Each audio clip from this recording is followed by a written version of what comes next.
तो जीरो से स्टार्ट होकर जो संख्या धनात्मक की ओर अनंत तक, धनात्मक बोलते हैं पॉजिटिव, और जो संख्या ऋणात्मक की ओर अनंत तक जाती है उसे कहते हैं पूर्णांक। ओके, अंडरस्टूड, मैंने आपको बता दिया और आप लोगों ने समझ भी लिया, बढ़िया है।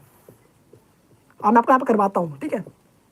तो जीरो से स्टार्ट होकर 1 2 3, ये आपने पहले क्या लिखा है यहाँ पर, ये आपका बन गया पूर्ण संख्या। क्या बन गया? पूर्ण संख्या बन गया। जो संख्या जीरो से स्टार्ट होकर अनंत तक जाती है उसे कहते हैं पूर्ण संख्या। अब यहाँ पर आप लोग एक काम करो, नेगेटिव वाली संख्या लिख लो भाई।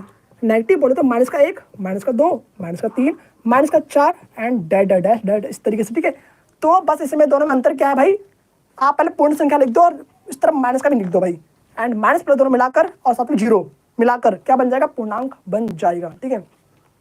अब सबसे बड़ा एक क्वेश्चन ये है कि जीरो पॉजिटिव होता है या फिर नेगेटिव होता है। सबसे बड़ा क्वेश्चन आपका डाउट आ रहा है कि भाई जीरो पॉजिटिव होता है फिर नेगेटिव होता है, बताओ भैया। तो जीरो ना तो भाई पॉजिटिव होता है ना तो नेगेटिव होता है। इसके लिए आप नीचे लिख भी सकते हैं एक चीज, जीरो ना ही पॉजिटिव होता है ना ही धनात्मक होता है ना ही ऋणात्मक होता है। धनात्मक क्या होता है पता है ना भाई, जितने भी हिंदी वाले देख रहे हैं वो समझ गए होंगे, और जितने अंग्रेजी वाले देख रहे हैं भाई ना उनको थोड़ा सा ऊपर से जा रहा होगा भाई, धनात्मक क्या होता है भैया मुझे पता नहीं, ऋणात्मक क्या होता है भैया मुझे पता ही नहीं, ऋणात्मक होता है नेगेटिव, ठीक है।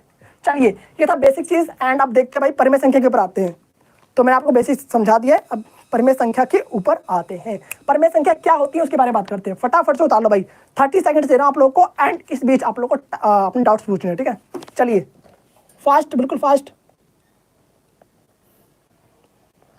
जल्दी जल्दी जल्दी जल्दी फास्ट।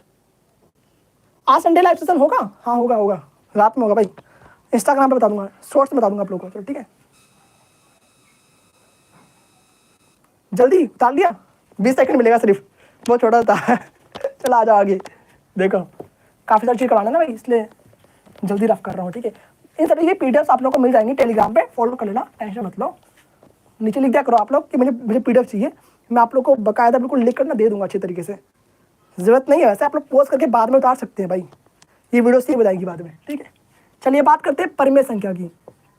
मेन तो भाई समझो यार, समझो अभी परिमेय संख्या क्या होता है, अब इसके बारे में बात करने वाले हैं। परिमेय संख्या सबसे इंपॉर्टेंट है आपके चैप्टर नंबर 1 के लिए, बिकॉज परिमेय संख्या की ही बात इस चैप्टर में होने वाली है। वीडियो क्वालिटी प्रॉपर आ रही ना, कहीं कोई दिक्कत लगे तो भाई बता देना आप लोग, बिकॉज मेरा वहाँ पर ध्यान जाता नहीं भाई आप लोग की चैट्स पर, एंड मैं यहाँ पर सिर्फ कैमरे पर देखता हूँ भाई, ध्यान देता हूँ, ठीक है।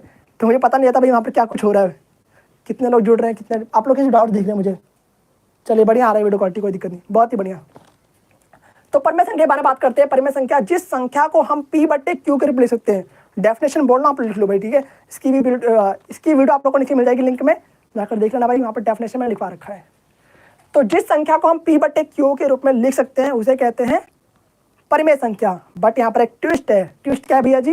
तो ट्विस्ट ये है कि P और Q आपका पूर्णांक होना चाहिए। देखो पूर्णांक का जिक्र यहाँ पर आ गया ना, इसलिए मैंने कहा था बच्चों को पूर्णांक नहीं पता होगा वो कैसे करते भाई।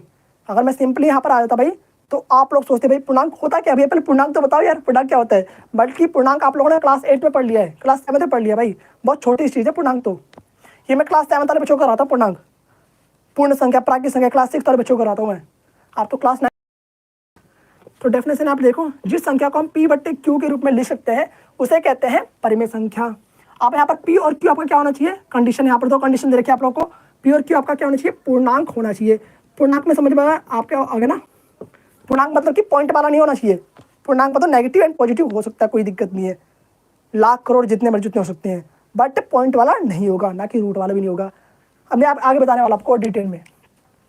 और Q बराबर क्या है, 0 नहीं होना चाहिए, Q बराबर 0 नहीं होना चाहिए, ठीक है। अगर Q बराबर 0 होगा तो क्या होगा भैया जी, जैसे हम किसी संख्या को 0 से भाग करते हैं तो आता है इन्फिनिटी, इसलिए Q बराबर 0 नहीं होता है भाई, ठीक है। बटे में जैसे 0 रहेगा इसका मतलब क्या होगा कि उसका नंबर से इन्फिनिटी में आएगा भाई, फिर वो परिमेय संख्या कहलाएगी नहीं भाई। परिमेय संख्या नाम से पता चल रहा है आप लोगों को। अब एक और चीज बात करते हैं, सबसे बड़ी चीज इसका अपोजिट, अपरिमेय संख्या, जस्ट इसका अपोजिट है अपरिमेय संख्या। इसके एग्जांपल से बताने वाला हूँ, टेंशन मत लो, तो सब्र रखो, सब पता चलेगा भाई इस वीडियो में। अपरिमेय संख्या क्या होती है, देखो अपरिमेय संख्या भाई जिसे हम P/Q के रूप में नहीं लिख सकते हैं, सिंपल सी बात है, इसका अपोजिट। एंड यहाँ पर P और Q पूर्णांक नहीं होगा, सिंपल सी बात है, पूर्णांक नहीं होगा, सिंपल लिख रहा हूँ, यहाँ पर पूर्णांक नहीं होगा, ठीक है, समझ जाना इससे आप लोग, पूर्णांक नहीं होगा। और Q बराबर यहाँ पर 0 हो सकता है, जस्ट का अपोजिट, जस्ट अपोजिट।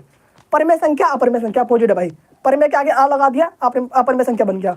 विलोम शब्द आपने पढ़ रखा होगा भाई, जस्ट अपोजिट है उसका, ओके।